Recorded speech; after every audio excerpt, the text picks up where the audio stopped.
we're next going to need to get sort of a rough mix of everything.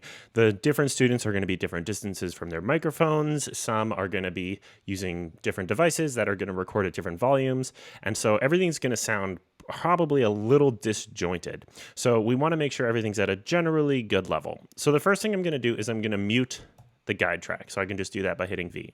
So the first thing I'm going to do is think about what I want to be the most prominent in this recording, which is going to be the melody. So I've got two singers, Bronwyn and Mary, singing the melody, and you can see their waveforms right here. I'm going to want to get those as loud as I can without them distorting. So what I'm going to do is I'm going to highlight everything that isn't the melody, and I'm going to mute it.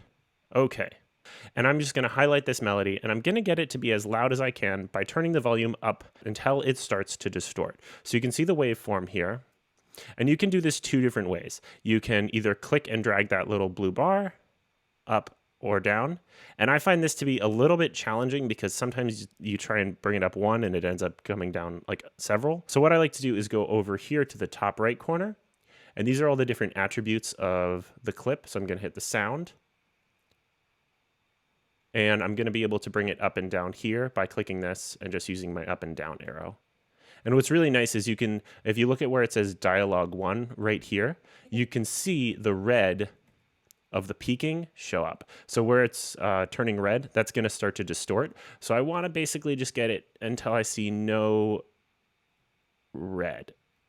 Okay, great. So I can turn it up 1 decibel.